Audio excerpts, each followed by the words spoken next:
Shri Swami Samarth प्रीतीज life and kitchen या चॅनलवर तुम्हा सर्वांचं स्वागत आहे। आज मी करणार आहे गुलकंद घातलेले मोदक। तर एका भांड्यामध्ये 1 चमचा साजूक तूप घातले, त्यामध्ये बारीक केलेले काजू घालून ते 1 मिनिटभर छान परतवून घेतले। नंतर त्यामध्ये ओलं खोबरं घातलं, हे साधारण 2 वाटी खोबरं होतं। नंतर त्यामध्ये 1 वाटी गूळ घातला।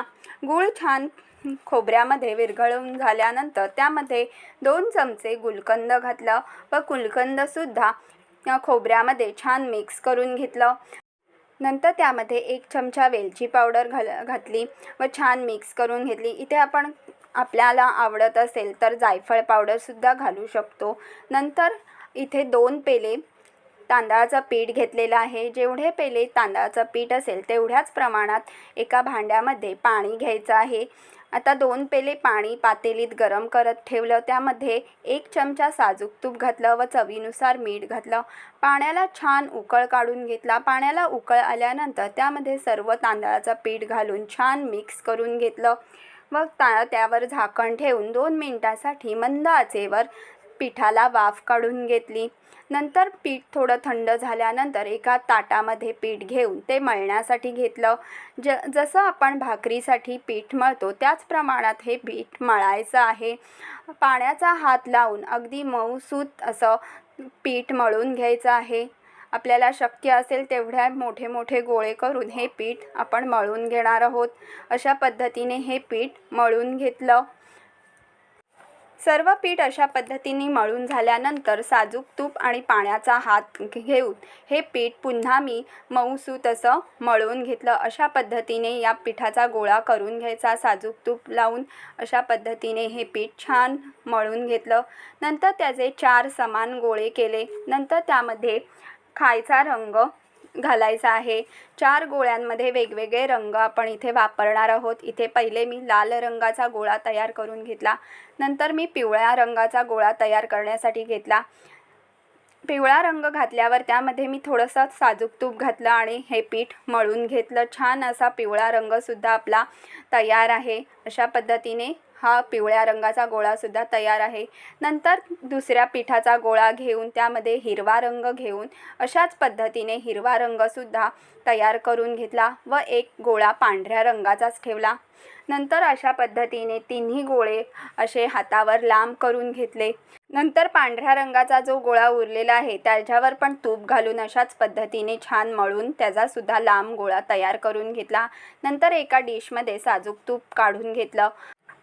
आता इथे मी प्रत्येक रंगाचे छोटे छोटे गोळे तयार करून घेतले। 4 रंगाचे गोळे अशा पद्धतीने तयार करून घेतले व ते पुन्हा एकत्र वळून घेतले। अशा पद्धतीने हातावर त्याचा पुन्हा एक गोळा तयार करून घ्यायचा, म्हणजे 4 रंग एकत्र येतील असे। नंतर तुपाचा हात लावून अशा पद्धतीने मोदकासाठी आपण पारी वळून घ्यायची आहे। अगदी पातळ अशी पारी आपण तयार करून घेणार आहोत। अशा पद्धतीने जेवढं आपल्याला शक्य आहे तेवढी पारी पातळ करून घ्यायची। नंतर त्यामध्ये आपण तयार केलेली चोई आपण भरून घेणार आहोत। अशा पद्धतीने चमच्याच्या साहाय्याने आपण त्यामध्ये चोई भरून घ्यायची। नंतर वरून आपण अर्धा चमचा पुन्हा गुलकंद घालून घ्यायचा व बोटाच्या साहाय्याने अशा कळ्या पाडून घ्यायच्या आहेत। जेवढ्या जवळजवळ आपल्याला कळ्या पाडताना येतील तेवढ्या जवळजवळ आपण कळ्या पाडून घ्यायच्या आहेत व अशा पद्धतीने मोदक तयार करून घ्यायचा आहे। अंगठा व अंगठ्याच्या बाजूच्या बोटाच्या मधल्या भागामध्ये मोदकाचं ज्या पाऱ्या आहेत त्या आपण अशा पद्धतीने वरती करून अशा पद्धतीने मोदकाचं तोंड बंद करून घेणार आहोत। आपला मस्त असा मोदक इथे तयार आहे।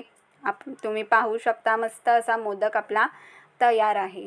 अशाच पद्धतीने सर्व मोदक आपण तयार करून घेणार आहोत। आता इथे मी पुन्हा त्याच रंगाचा गोळा घेतलेला आहे। 4 रंग एकत्र करून पुन्हा तशीच पारी करून घेते आहे आणि पुन्हा त्यामध्ये चोई भरून आपण मोदक तयार करून घेणार आहोत। अशा पद्धतीने सर्व मोदक तयार करून घेणार आहे।